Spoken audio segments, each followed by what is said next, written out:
अब बंगाल की बात करते हैं। आज पश्चिम बंगाल के मुख्यमंत्री शुभेंदु अधिकारी फलता में थे। शुभेंदु अधिकारी ने फलता में कई सरकारी योजनाओं का ऐलान किया। शुभेंदु ने कहा कि फलता में अब तक गुंडों का राज था। तृणमूल कांग्रेस के गुंडों ने कभी सरकारी स्कीम का फायदा आम लोगों तक पहुंचने ही नहीं दिया, लेकिन अब ऐसा नहीं होगा। मुख्यमंत्री ने कहा कि वो फलता का पूरा विकास करेंगे। फलता में मेडिकल कॉलेज खुलेगा, हेल्थ इंफ्रास्ट्रक्चर सुधरेगा, नए स्कूल बनेंगे, कॉलेज खुलेंगे, प्रधानमंत्री आवास योजना के तहत लोगों को घर मिलेंगे, आयुष्मान भारत योजना के तहत कैशलेस इलाज होगा। और इसके बाद शुभेंदु ने कहा वो एक बात साफ साफ कहना चाहते हैं, सरकारी योजनाओं का फायदा सिर्फ उनको मिलना चाहिए जो जिम्मेदार नागरिक हैं। जो लोग वंदे मातरम का सम्मान नहीं करते, जो लोग वैक्सीन नहीं लगवाते, उन्हें सरकारी स्कीम्स के फायदे की उम्मीद नहीं करनी चाहिए। शुभेंदु अधिकारी को पता था कि कल फलता में हंगामा हुआ था। भीड़ ने जहांगीर खान को पुलिस की गिरफ्त से छुड़ाने की कोशिश की थी। इसलिए शुभेंदु अधिकारी ने कहा फलता में अब गुंडागर्दी नहीं चलेगी। जो भी पुलिस या पैरामिलिट्री फोर्स पर हमला करेगा उसका ढंग से इलाज किया जाएगा। আমি টিভিতে দেখছিলাম, উত্তরবঙ্গে ছিলাম কার্শিয়াঙ্গে পাহাড়ে। এখানে কিছু লোক একজন মাফিয়া স্ত্রীর নেতৃত্বে পুলিশ এবং প্যারামিলিটারিকে আক্রমণ করতে গেছিল। আমি এখানে এসপি সাহেব আছেন, আমি বলে গেলাম ভিডিওতে যতগুলোকে ছবিতে দেখা গেছে কেউ যেন বাড়িতে না থাকে, তাদেরকে আইনের আওতায় আনতে হবে এবং ভারতীয় ন্যায় সংহিতার অন্তর্গত রাষ্ট্রবিরোধী কার্যকলাপের যে ধারা আছে, আমি পুলিশ মন্ত্রী হিসেবে আপনাকে নির্দেশ দিচ্ছি সেই ধারাতে এমন শিক্ষা দিন যাতে কোনোদিন কোন পুলিশ সরকারি কর্মচারী প্যারামিলিটারি যারা এসেছেন আমাদের সাহায্য করতে তাদেরকে কেউ আক্রমণ করার সাহস না রাখে। शुभेंदु अधिकारी कह रहे थे उन्होंने कल नॉर्थ बंगाल में जहांगीर खान की रिहाई को लेकर हुए हंगामे की खबर देखी। उन्होंने कहा किसी को भी पुलिस और पैरामिलिट्री फोर्स के ऊपर हमले का ख्याल भी मन में नहीं लाना चाहिए। जो भी देश विरोधी काम करेगा उसके खिलाफ एक्शन होगा। शुभेंदु अधिकारी ने कहा कि पुलिस मंत्री होने के नाते वो ये ऑर्डर दे रहे हैं कि कोई भी पुलिस सरकारी कर्मचारी या पैरामिलिट्री फोर्स पर हमले की गुस्ताखी न करे। जिन लोगों ने हमला किया है उनकी प्रॉपर्टी नीलाम की जाएगी। अब शुभेंदु ने यह बात क्यों कही यह भी जान लीजिए। कल जब पुलिस तृणमूल कांग्रेस के नेता जहांगीर खान को फलता की गलियों में घुमा रही थी, उसी वक्त जहांगीर खान की वाइफ ने अपने सपोर्टर्स की भीड़ को सड़क पर उतार दिया। इन लोगों का इरादा जहांगीर खान को पुलिस की गिरफ्त से छुड़ाना था। पुलिस का दावा है कि कल भीड़ पुलिस स्टेशन तक आई थी, पुलिस स्टेशन को घेर लिया था। ये लोग पुलिस स्टेशन पर हमला करके जहांगीर खान को रिहा कराने की प्लानिंग कर रहे थे। लॉकअप तोड़कर जहांगीर को बाहर निकालने की बात कर रहे थे।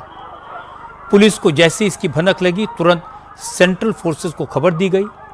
आसपास के थानों से भी फोर्स बुला ली गई। जैसे ही सेंट्रल फोर्सेस के जवान मौके पर पहुंचे, भीड़ को दौड़ाया तो जहांगीर खान के सपोर्टर्स भाग गए। कुछ ही सेकंड में इलाका खाली हो गया। जिस जगह यह हंगामा हुआ वहां पास में ही तालाब था। भागने के चक्कर में कई लोग तालाब में कूद गए। अब पुलिस ने इस मामले में एफआईआर दर्ज की है और वीडियो फुटेज देखकर 8 लोगों को हिरासत में लिया है। दूसरी तरफ आज ममता बनर्जी एक बार फिर सड़क पर उतरी। असल में धर्मतल्ला में एनक्रोचमेंट हटाने की ड्राइव चल रही है। सड़क से इलीगल दुकानों और रेहड़ी पटरी वालों को हटाया गया है। इसके खिलाफ आज हॉकर्स प्रोटेस्ट कर रहे थे। ममता बनर्जी अचानक इस प्रदर्शन में शामिल होने पहुंच गई। ममता ने कहा कि बीजेपी रोजगार दे नहीं सकती, लेकिन लोगों को रोजी रोटी जो मिलती है वो भी छीन रही है। दूसरे राज्यों में बीजेपी ने यही किया है और अब यही काम बंगाल में शुरू कर दिया है। ममता ने कहा कि फुटपाथ पर दुकान लगाने वाले लोग गरीब हैं, उनकी दुकानें तोड़ दी गई हैं, वो कहाँ जाएंगे, अपना परिवार कैसे चलाएंगे। ममता ने कहा कि सरकार पहले हॉकर्स को रोजगार दे उन्हें दुकान लगाने के लिए वैकल्पिक जगह दे, उसके बाद दुकानें हटाई जाएं तो ठीक है, वरना वो हॉकर्स के हक के लिए सड़क पर संघर्ष करेंगी। ममता बनर्जी सड़क पर संघर्ष कर रही हैं, लेकिन अभिषेक बनर्जी की मुश्किल रोज बढ़ जाती है। अभिषेक रोज कोर्ट और जांच एजेंसियों के चक्कर लगा रहे हैं। आज अभिषेक बनर्जी के खिलाफ 2 एफआईआर दर्ज हो गई। दोनों केस उनके संसदीय क्षेत्र डायमंड हार्बर में दर्ज किए गए। अभिषेक बनर्जी के खिलाफ पहला मामला करोड़ों रुपए की मिट्टी की चोरी का है। 300 करोड़ रुपए की मिट्टी चोरी के आरोप में साउथ 24 परगना के कालीतला थाने में केस फाइल किया गया है। दूसरी एफआईआर इसी जिले के विष्णुपुर थाने में दर्ज की गई है। अभिषेक बनर्जी पर आरोप है कि साइक्लोन के दौरान उन्होंने राहत सामग्री में 250 करोड़ रुपए का भ्रष्टाचार किया था। दोनों मामलों में अभिषेक बनर्जी के निजी सचिव सुमित राय और कुछ तत्कालीन ब्लॉक लेवल अफसरों के नाम भी हैं।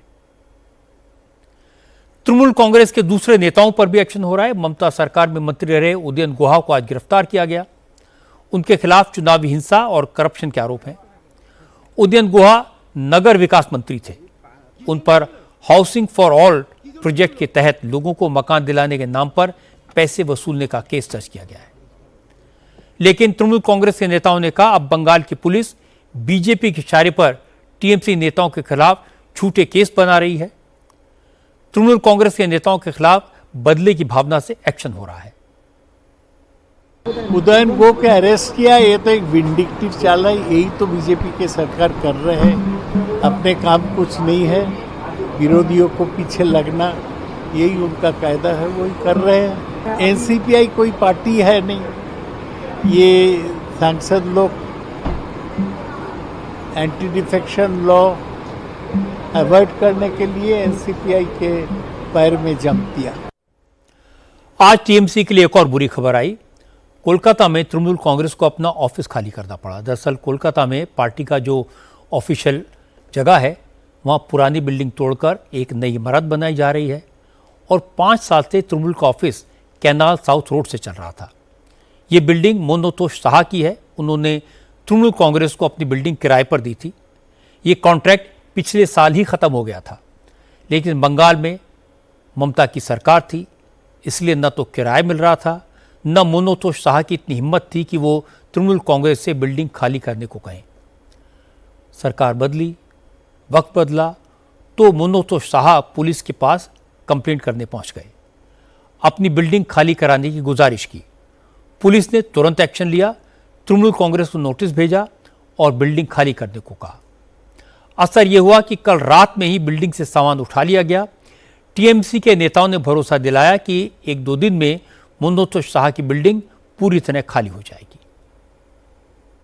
मेट्रोपॉलिटन में बने ये पार्टी ऑफिस मंटू शाह का था, जो मॉडर्न डेकोरेटर के मालिक भी है। उनके इसी बिल्डिंग पर तृणमूल कांग्रेस के पार्टी ऑफिस हुआ करता था और 2025 साल तक इसका जो रिन्यूअल था कॉन्ट्रैक्ट, उस कॉन्ट्रैक्ट ओवर हो जाने के बाद अब इस पार्टी दफ्तर को तृणमूल कांग्रेस को छोड़ना पड़ेगा और इसीलिए यहाँ पर छोड़ने का और खाली करने का जो काम है यहाँ पर किया जा रहा है। 2025 तक इस बिल्डिंग का कॉन्ट्रैक्ट तृणमूल कांग्रेस के साथ था। अब ये कॉन्ट्रैक्ट खत्म हो चुका है और उसके बाद तृणमूल कांग्रेस को ये पूरी बिल्डिंग खाली करने के लिए कहा गया है और उसके बाद जैसे कि देखा जा रहा है आज सुबह से तृणमूल कांग्रेस के मेट्रोपॉलिटन के ये जो पार्टी दफ्तर है, ये दफ्तर पूरा खाली करने के जो काम है वो काम फिलहाल के लिए किया जा रहा है, क्योंकि ये दफ्तर 2021 साल में यहाँ पर लिया गया था, क्योंकि तृणमूल कांग्रेस का जो मेन दफ्तर है यानी कि तोपसिया में उस दफ्तर पे रेनोवेशन का काम चल रहा था। तो उसी बीच उसी दौरान इसी जगह पे यानी कि मेट्रोपॉलिटन की इसी बिल्डिंग पे तृणमूल कांग्रेस का पार्टी दफ्तर लिया गया था और उसके बाद जैसे कि 2026 में चुनाव के हार के बाद ये जो पार्टी दफ्तर है, इस दफ्तर को भी खाली करने के लिए कहा गया है। कानून व्यवस्था के मामले में लगता है कि शुभेंदु अधिकारी योगी आदित्यनाथ के रास्ते पर चल रहे हैं। गुंडों की परेड कराई जा रही है, लोगों को लूटने वालों को पकड़ा जा रहा है, माफिया के दिल में पुलिस का डर पैदा करने का प्रयास है। शुभेंदु अधिकारी ने भी अपराधियों की संपत्तियों को नीलाम करने का ऐलान किया है। बंगाल में भी अब बुलडोजर दिखाई देने लगे हैं। उम्मीद करनी चाहिए कि इस तरह के हर एक्शन का लाभ बंगाल की जनता को होगा, वहां शांति और व्यवस्था लागू करने के लिए होगा।